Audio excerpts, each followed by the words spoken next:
아틀란티스 대륙은 머나먼 과거 대서양 어딘가에 존재했지만 어떤 대재앙으로 인해서 바다 밑으로 침몰했다고 여겨지는 전설의 대륙이다.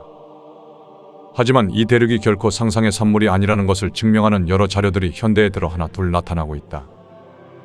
고대 그리스의 7대 현인 중 으뜸인 정치 철학자 솔로는 아틀란티스 대륙에 대해서 다음과 같은 말을 남겼다. 여러분이 헤라클레스의 기둥들이라고 부르는 해협 반대편에 매우 큰 섬이 있었다. 그 섬은 리비아와 소아시아를 합친 것보다 더 컸으며 다른 여러 섬들로 통하는 길목 역할을 했다. 이 아틀란티스라는 섬에는 위대하고 멋진 제국이 세워져 있었다. 그래서 그 섬 전체는 물론이고 아프리카와 유럽의 땅 일대를 지배했다. 그러나 나중에 격렬한 지진과 홍수가 발생하고 말았다. 그래서 이 난폭한 정복자들은 하룻밤 만에 땅속에 묻혔고 아틀란티스 대륙 또한 바다 밑으로 가라앉아 버렸다. 솔로는 기원전 6세기 인물이다. 그가 남긴 말에 따르면 아틀란티스가 침몰한 시기는 대략 기원전 9600년경이다. 솔로는 이집트에 머문 적이 있었다. 그때 이집트의 저명한 신관으로부터 한 가지 놀라운 이야기를 듣게 된다. 당시 문명적으로 문화적으로 강대국이었던 그리스가 사실 어린아이에 불과하다는 이야기였다. 솔론이 그 뜻을 묻자 신관은 다음과 같이 대답했다. 인류의 역사는 아주 오래되었다. 그런 만큼 수차례에 걸쳐 여러 문명들이 불과 물로 인하여 멸망해왔다. 그리고 그런 문명들 중에서 가장 최근에 멸망한 곳이 있다. 바로 아틀란티스 문명이다.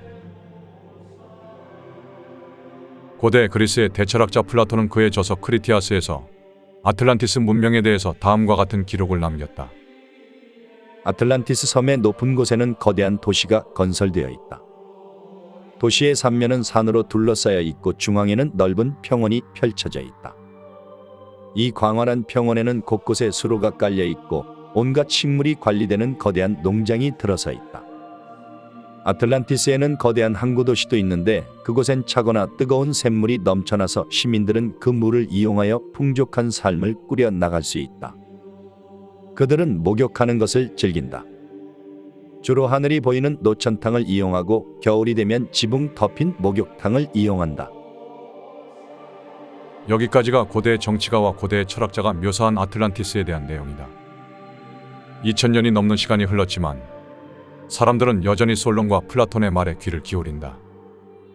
왜냐하면 그들이 삶과 우주에 대해서 심오한 지혜를 지녔던 인물이고 결코 아무 말이나 허투루 하지 않았으리라는 것을 직관적으로 알고 있기 때문일 것이다. 하지만 많은 사람들은 아틀란티스에 대한 이들의 기록을 그저 신화적인 이야기 혹은 상징적인 이야기로 치부해버린다. 왜냐하면 이 지구 어디에서도 이들이 언급했던 아틀란티스 섬 혹은 아틀란티스 대륙은 찾을 수 없기 때문이다.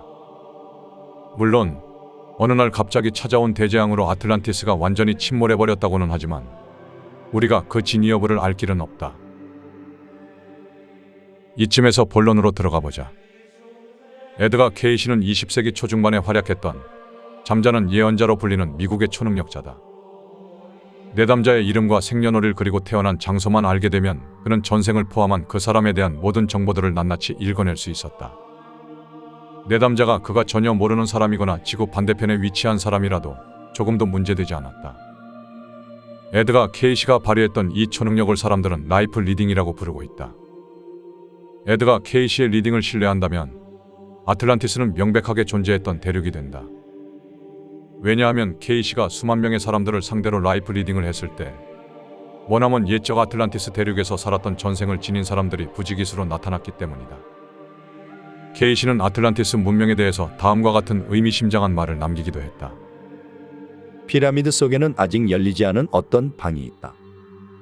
이 방이 언젠가 열리게 된다면 아틀란티스의 역사와 문명에 대한 모든 기록들이 세상에 밝혀질 것이다. 이 기록들은 아틀란티스 대륙의 일부 주민들이 기원전 9500년 무렵 제3차 최후의 대홍수에 휩쓸렸을 때 이집트로 피난을 가면서 가지고 간 것들이다. 플로리다주 마이애미의 비미니 섬은 옛날에 아틀란티스 대륙에 있던 산의 봉우리였다. 그 지점 해저에는 아틀란티스 시대에 건설된 어떤 경이로운 사원이 가라앉아 있다. 이 사원에는 태양 에너지를 모아 동력을 무한하게 확보해주는 장치였던 수정이 설치되어 있다. 아틀란티스는 그들에게 주어졌던 막대한 힘을 함부로 썼기 때문에 결국 파멸을 자초하게 되었다. 에드가 케이시의 리딩에 따르면 아틀란티스는 21세기 현재 인류가 누리는 문명보다 훨씬 높은 수준의 문명을 누리고 있었다. 전기, 라디오와 텔레비전, 비행기와 잠수함, 태양에너지와 원자에너지 등 아틀란티스의 과학기술은 엄청나게 발달해 있었던 것이다. 그들은 현대의 것보다 훨씬 효율이 좋은 난방 기술과 조명 기술, 그리고 수송 기술을 누렸다. 그러나 케이시가 말한 것처럼 그들은 자신에게 주어진 고도의 능력을 그저 이기심을 충족시키는 데 활용했기 때문에 타락하고 말았다. 그것이 아틀란티스 대륙이 침몰해버리는 재앙의 직접적인 원인이었다고 한다. 에드가 케이시의 말에 따르면 놀랍게도 당시 아틀란티스의 주민들이 현대에 대거 환생하고 있다고 한다. 20세기 이후부터 지금까지 인류의 과학기술은 놀라울 정도로 빠르게 진보했다는 사실을 떠올려보자. 이것은 전부 근대인과 현대인들이 아틀란티스 시대에 이뤘던 업적에 대한 전생 기억을 지녔던 덕분에 가능했던 일이라는 것이다. 케이시의 리딩에 따르면 그들은 스스로를 시험하기 위해서 고도의 과학기술 문명을 보유한 현대에 다시 태어난 것이다. 자신에게 주어진 고도의 힘을 올바르게 사용할 수 있는가에 대해 점검해본다는 목적을 지녔다는 것이다. 과거 아틀란티스 대륙에 살 때는 자신에게 주어진 고도의 과학적 힘과 정신적 힘을 제대로 감당하지 못했기 때문에 이번에는 지혜롭게 현명하게 잘 다뤄보자 라는 의지를 갖고 이번 생에 태어났다는 것이다. 과거 아틀란티스가 그랬던 것처럼 현대사회 또한 과학적 문명을 한창 화려하게 꽃 피워내고 있는 시절에 있다. 과거에 한번 뼈저린 실패를 경험한 영혼들은 자신들을 실패하게 만든 환경과 최대한 비슷한 환경이 갖춰질 때까지 기다렸다.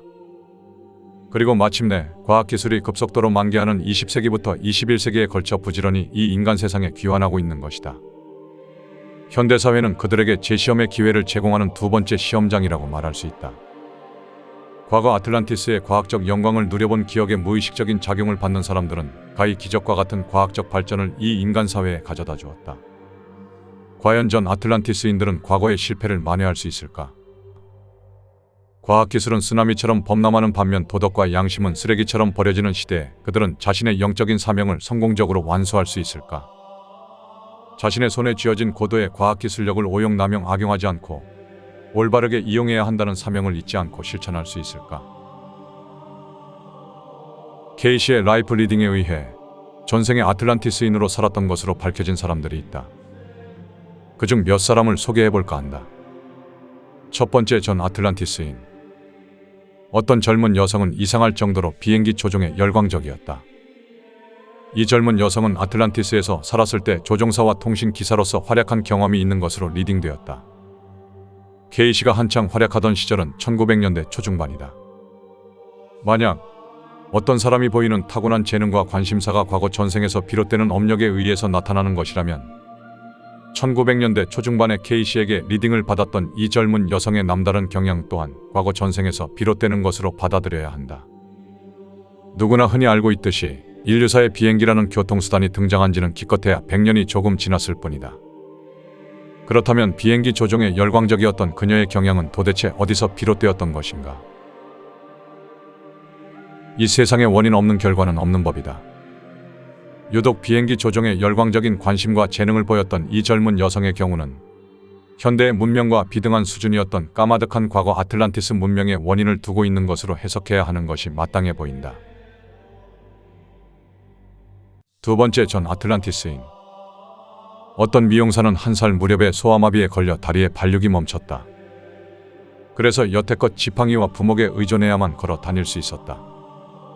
케이시의 리딩에 따르면 그녀는 아틀란티스에서 살 때 정신까몽을 했든 최면술을 했든 약물을 썼든 어떤 악한 행위를 해서 다른 사람들의 다리를 약화시켰다.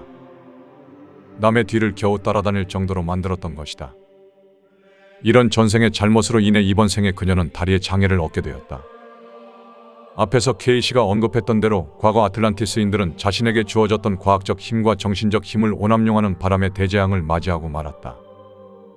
이 미용사도 그런 실수를 저질렀던 아틀란티스인들 중 한 명이었던 것이다. 세 번째, 전 아틀란티스인. 어떤 소녀는 텔레파시와 같은 초능력에 대해서 유독 강한 관심을 지녔었다. 이 소녀는 과거 아틀란티스에서 살았을 때 심리학과 사념 전달을 가르치는 선생이었다. 이때의 경험이 현생에 영향을 끼치고 있는 것이었다. 이 중에서 특히 재미있는 사례가 있다. 어떤 부인은 어릴 때부터 세상이 몽땅 붕괴해버리는 꿈을 반복적으로 꿔왔다. 에드가 케이시의 리딩에 따르면 그것은 아틀란티스에서 살 때의 경험에서 비롯되는 것이었다.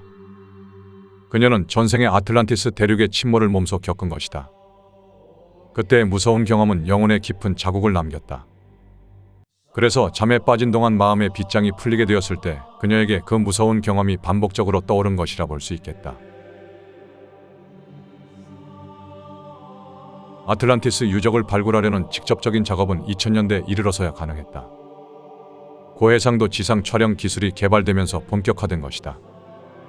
놀랍게도 지브롤터 해협의 대서양쪽 인근 스페인 연안에서 플라톤이 기술한 것과 유사한 유적이 발견되었다. 뿐만 아니라 영국의 근처에서 약 1만 년 전에 가라앉은 것으로 추정되는 넓은 지형이 발견되기도 했다. 인도양의 해저에서도 9,500년 전에 바다 속으로 가라앉은 것으로 추정되는 유적지가 발견되었고 이스라엘에서도 역시 해저 문명의 흔적이 발견되었다.